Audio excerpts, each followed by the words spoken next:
Assalamualaikum warahmatullahi wabarakatuh. Alhamdulillahi rabbil alamin. Nahmaduhu wa nasta'inuhu wa nastaghfiruh. Wa na'udzu billahi min sururi anfusina wa min sayyiati a'malina. May yahdihillahu fala mudilla lahu wa may yudlilhu fala hadiya lahu. أشهد أن لا إله إلا الله وحده لا شريك له وأشهد أن محمدا عبده ورسوله اللهم صل وسلم وبارك على محمد وعلى آله وعلى أصحابه أجمعين أما بعد قال الله تعالى في كتابه الكريم أعوذ بالله من الشيطان الرجيم يا أيها الذين آمنوا اتقوا الله حق تقاته ولا تموتن إلا وأنتم مسلمون. Jamaah subuh rahimakumullah.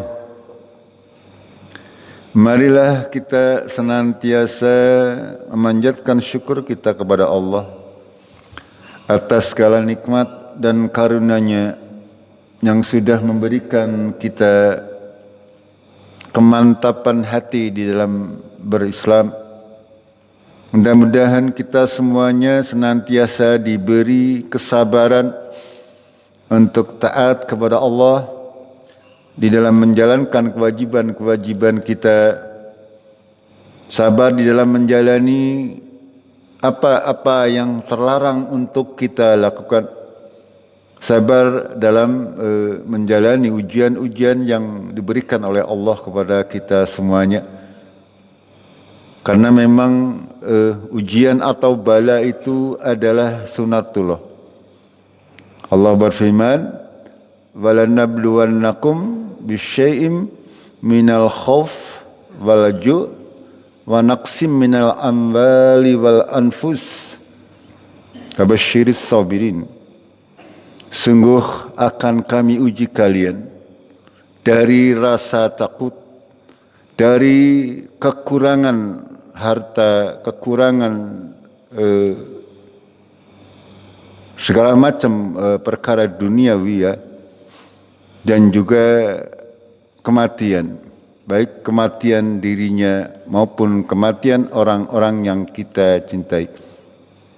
Di antara tanda Allah akan mengangkat derajat seseorang adalah dengan memberikan bala, dengan memberikan ujian kepada dirinya, sehingga Allah mengetahui siapa yang imannya benar dan siapa yang imannya dusta. Karena ujian itu yang akan menentukan derajat keimanan seseorang. Ketika Allah kepengin mengangkat derajat seseorang, maka dia akan diuji keimanannya. Semakin tinggi imannya, maka akan semakin diuji seberapa dia mempraktekkan keimanannya di jalan Allah Taala. Itu pasti. Makanya kita harus bersiap. Ketika kita bertekad untuk menjadi orang yang lebih baik di mata Allah, pasti akan diuji, pasti. Dalam segala macam hal, dalam perkara ekonomi, dalam perkara keluarga, di dalam perkara kemasyarakatan, itu semuanya akan diuji dengan ujian masing-masing. Allah punya caranya sendiri untuk membuat keimanan seseorang bertambah, atau bagi yang tidak bisa mengambil pelajaran, justru dengan ujian tersebut dia gagal sehingga keimanannya kembali ke titik awal. Jadi ketika diuji oleh Allah, ya seperti yang disampaikan oleh Allah, idza asabathum musibah qalu inna lillahi wa inna ilaihi raji'un. Ketika kita ditimpa musibah apapun bentuknya, tidak usah terlalu bersedih, tidak usah terlalu dipikirkan, semuanya milik Allah dan kita akan kembali kepada Allah. Kadang kita harus mengkoreksi diri kita sendiri. Ketika Allah memberikan ujian kepada kita, kita harus mengkoreksi. Apakah Allah marah kepada kita ataukah Allah menguji kita dengan lebih intens lagi, sehingga balasannya sangat mulia. Lanjutannya Allah berfirman, ulaika alaihim salawatum mir rabbihim warahmah wa ulaika humul muhtadun. Balasannya adalah apa? Salawat dari Allah untuk panjenengan semuanya bagi orang-orang yang sabar, yang senantiasa pasrah kepada Allah dengan apa yang dia terima, menerima kejadian yang ditentukan oleh Allah sebagai bentuk dari keimanan kepada takdir, ya baik yang baik maupun yang buruk. Itu gambaran orang-orang yang sabar. Orang sabar, kenapa? Berpuasa ini pahalanya tidak disebutkan oleh Allah. Kata Allah, puasa ini untukku dan aku yang akan memberikan balasannya. Ya, kalau amalan yang lain mungkin terbilang. Kalau berpuasa ini tidak terbilang. Karena kita memang diuji dengan banyak ujian. Di antaranya yang paling utama adalah ujian kesabaran. Kesabaran untuk taat, kesabaran untuk tidak melakukan maksiat, kesabaran untuk menahan segala sesuatu yang sebenarnya boleh ketika tidak berpuasa. Kan tapi kita sabar karena menjalankan perintah Allah Tabaraka wa Ta'ala, sehingga pahalanya sangat luar biasa. Jamaah rahimakumullah, kita lanjutkan sedikit tentang kaidah-kaidah ibadah. Kita sudah mempelajari 2 kaidah. Yang pertama kemarin sudah kita pelajari bahwa kaidah itu harus tauqifiyah, harus berhenti kepada dalil yang ada. Tidak boleh kita mengada-adakan sebuah ibadah kalau itu tidak ada perintahnya dari Allah melalui Al-Quran maupun dari As-Sunnah atau hadis Rasulullah Sallallahu Alaihi Wasallam. Yang kedua, ibadah haruslah dilakukan dengan ikhlas, bersih dari noda-noda kesyirikan, bersih dari kepentingan duniawiyah. Tidak boleh kita mencampur adukan urusan ibadah dengan urusan duniawiyah. Barang siapa yang tujuannya akhirat, maka dunia akan mengikutinya dan dunia akan dibuat mudah oleh Allah. Akan tetapi ketika yang menjadi tujuan adalah dunia, akhiratnya menjauh dan dibuat susah dunia ini sehingga dirasa tidak akan pernah cukup. Kalau tujuannya dunia, tapi kalau tujuan akhirat, Allah akan mencukupi, ya, walaupun semending tapi cukup, ya, akeh pun percuma kalau dirasa tidak cukup, ya. Panjenengan mungkin mendengar berita korupsinya Pertamina, ya, Pertamina itu korupsinya sampai 1.000 triliun jere. 1.000 triliun kan nolnya pira yo Mas Yudno? Nolnya kaken. 1.000.000 nolnya 6, anggar 1.000.000.000 nolnya 9, anggar 1.000.000.000 nolnya 12, anggar 1.000 triliun berarti nolnya angel ngitung. Ini luar biasa. Padahal mereka gajinya luar biasa, ya. Direktur Pertamina, komisaris Pertamina, ya mereka gajinya luar biasa. Para pejabat kita ya alhamdulillah sebenarnya, kayak di Kabupaten Banyumas, orang kedua dari bupati yaitu sekretaris daerah Seda itu penghasilannya bulanannya sekitar 40 juta. Ya. Anggar panjenengan ya bisa jiklong ya. 40 juta sebulan. Masjidnya ya imbang lah ya Mas. Ya ke 11 12 40 juta. Nah ini semuanya menandakan bahwa Allah Tabaraka wa Ta'ala memberikan rezeki yang sangat banyak sebenarnya kepada manusia. Akan tetapi kalaupun banyak, ketika tidak berfaedah, maka tidak akan pernah cukup. Itu. Ada orang yang kayak kita lah. Kalau kita ya standar. Kalau kayak kami, pegawai bawahan, ya alhamdulillah bisa ngomadang. Gimana? Sama seperti panjenengan. Mungkin lebih banyak panjenengan daripada kami. Itu alhamdulillah. Itu semuanya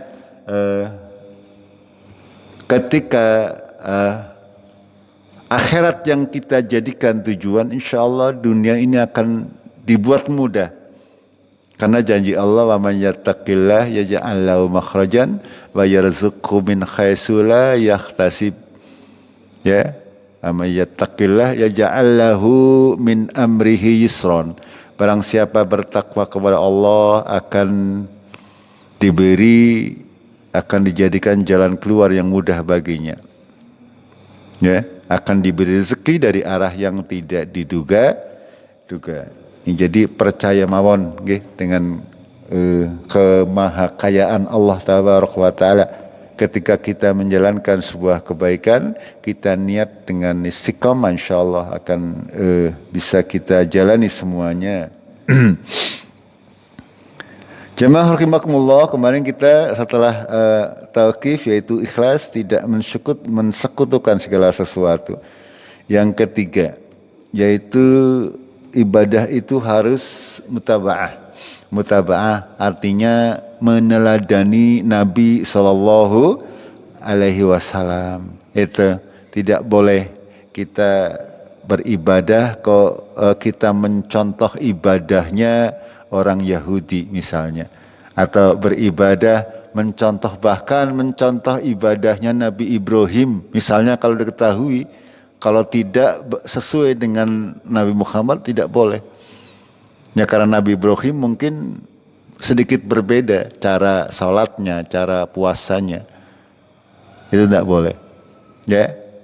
Allah Tabaraka wa Ta'ala berfirman, a'udzubillahi minasyaitonirrajim, laqad kana lakum fi Rasulillah uswatun hasanah.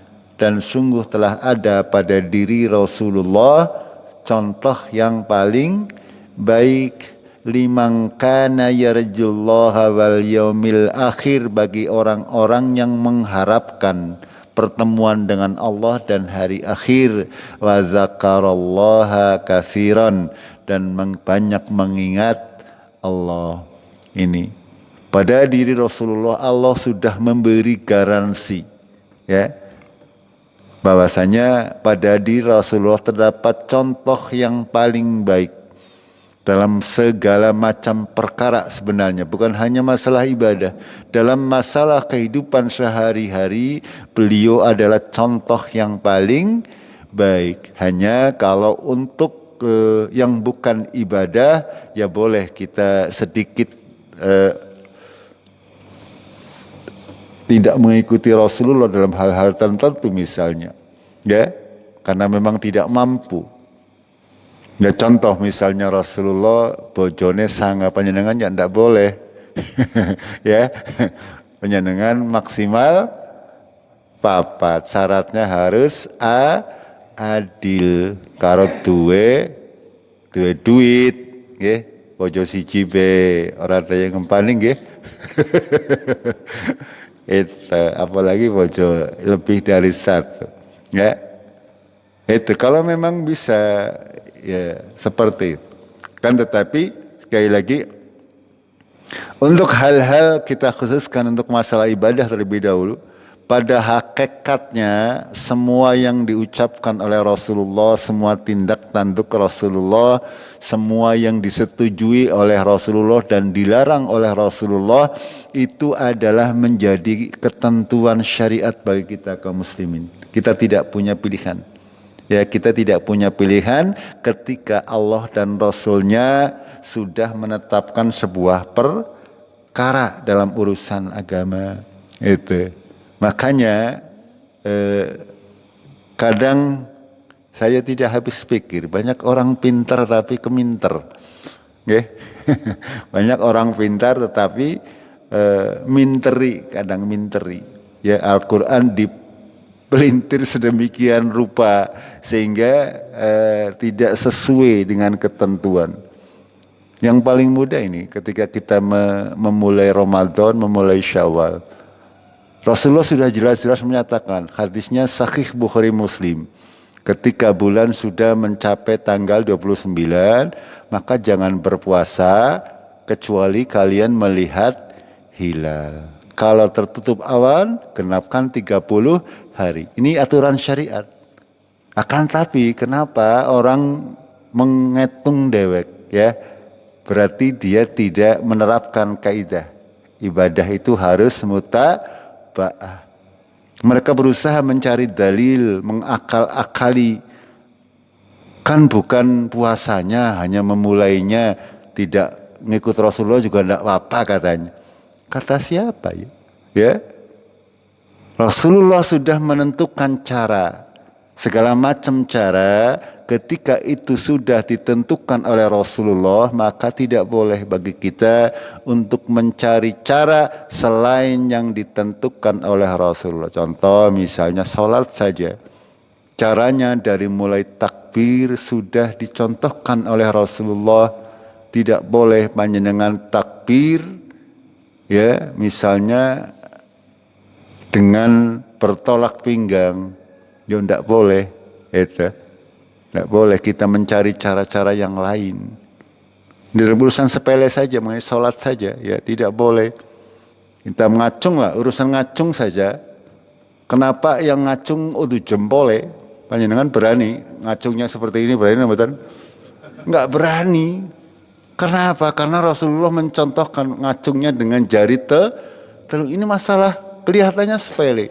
Apalagi untuk urusan ibadah yang sifatnya jami'iyah, yang melibatkan orang banyak. Pasti Allah dan Rasulnya sudah memperhitungkan. Tapi sekali lagi, sekarang ini banyak orang pinter apa keminter, nggih? Ya, merasa lebih pinter dari Allah dan Rasulnya sehingga menetapkan tata cara ibadah sendiri. Itu banyak sekali contoh yang dicontohkan atau dilakukan oleh orang-orang. Gitu. Padahal Rasulullah sudah mewanti-wanti kita melalui hadisnya, man akhdasa fi amrina hadza ma laisa fihi fahuwa raddun. Barang siapa membuat perkara baru yang diada-adakan di dalam urusan agama ini, maka pasti dia akan ditolak. Kalau urusan dunia silahkan, ya. Kita mau apapun juga urusan dunia asal tidak melanggar aturan Allah dan Rasulnya, semuanya boleh. Antum a'lamu bi amri dunyakum, kata Rasulullah. Kamu lebih mengetahui untuk urusan dunia kalian. Mau seperti apa, ya panjenengan bertransaksi dalam perdagangan.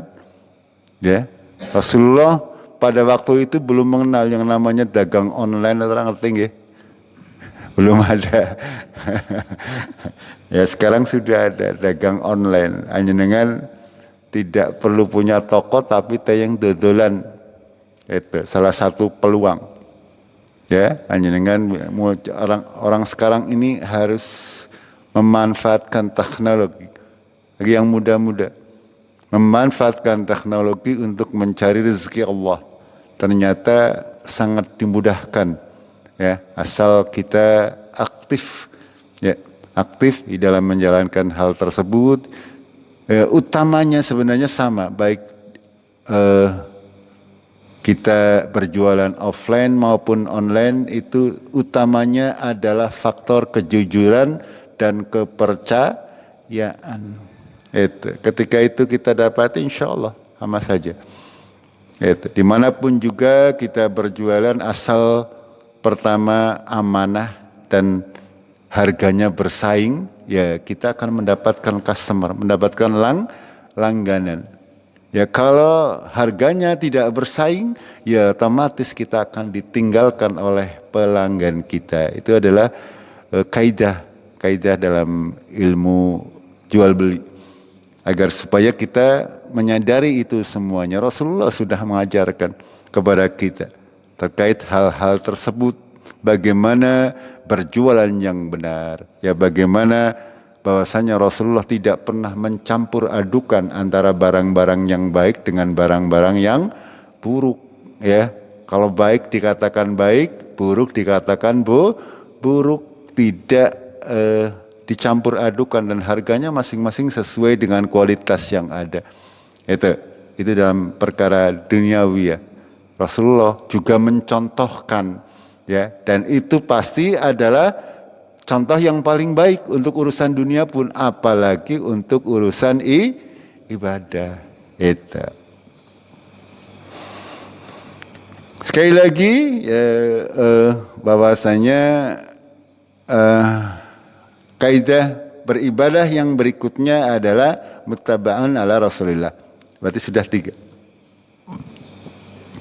Yang keempat, ibadah yang telah ditetapkan meliputi sebabnya, jenisnya, kadarnya, caranya, waktunya, dan tempatnya, maka wajib dilakukan sebagaimana yang dituntunkan. Ini ada 1, 2, 3, 4, 5, 6.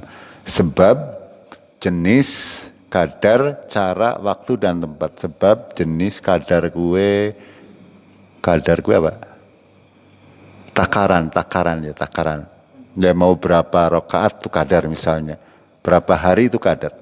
Caranya, waktunya, dan tempatnya. Kalau itu sudah ditentukan syariat, maka wajib dilakukan sebagaimana ditentukan. Yang pertama, sebab. Kenapa kita berpuasa? Sebabnya apa? Ada perintah dari Allah Tabaraka wa Ta'ala. Kenapa berpuasanya di bulan Ramadan? Ya karena perintahnya dia seperti itu. Karena perintahnya di bulan Ramadan. Kenapa salat kok kudu ngacung? Itu contoh yang mudah-mudah saja. Itu. Ya sebabnya ada. Ya, telah ditetapkan sebabnya. Itu. Lalu jenisnya itu ada rukun Islam yang 5.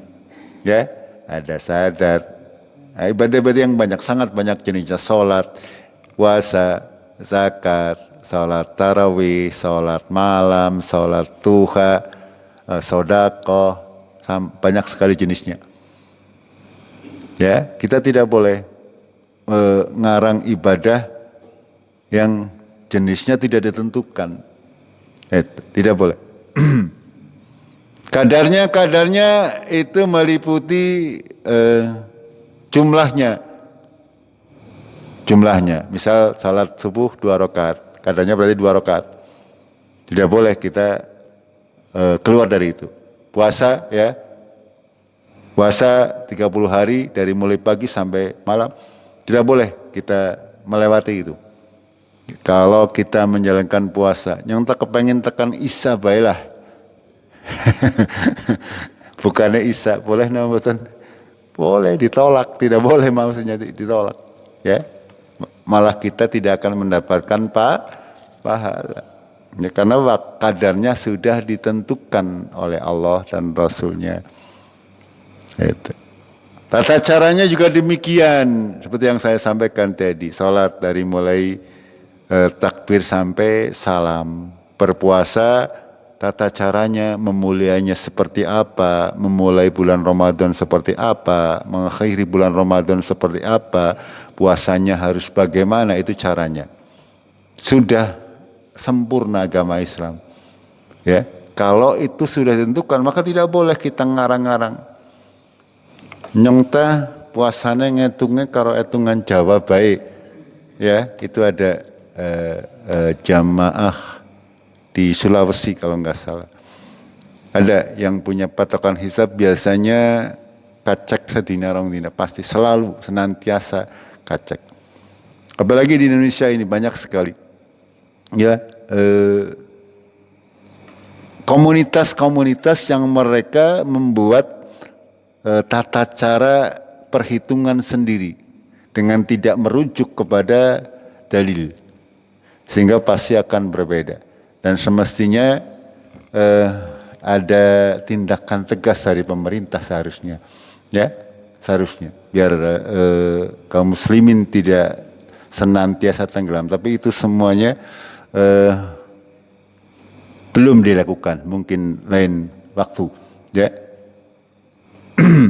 Lalu waktunya juga dan tempatnya. Ketika itu semuanya ditentukan, maka tidak boleh kita beribadah di luar waktu dan tempat. Tempat misalnya untuk ibadah umroh dan haji, ya tempatnya di Mekah. Nggih, kalau diganti di Madinah boleh napa mboten? Boleh napa mboten? Nggak boleh, ya walaupun sama-sama di Mekah, Madinah juga kota suci, tapi tidak boleh. Ya, apa diganti nang atau diganti nang kuburannya dengan Kalijaga. Itu tidak boleh. Tidak boleh dilanggar ketentuan-ketentuan tersebut, ya sudah ditetapkan. Sekali lagi, sebabnya, jenisnya, kadarnya, caranya, waktunya, dan tempatnya itu tidak boleh bertentangan dengan apa-apa yang sudah ditentukan oleh syariat, yaitu oleh Al-Quran dan As-Sunnah. Sampai di sini dulu nggih, nomor 4. Insya Allah kita lanjutkan, tapi besok saya di Masjid Nurul Iman nggih, panjenengan nanti mengikuti Pak Ansori nggih. Ada ya? Masakan ada? Nggih, masakan? Ya, besok monggo untuk diisi. Ya, sekitar 2 pekan. Kita akhiri dengan kafaratul majlis. Subhanakallahumma bihamdik, asyhadu an la ilaha illa anta, astaghfiruka wa atubu ilaik. Assalamualaikum warahmatullahi wabarakatuh.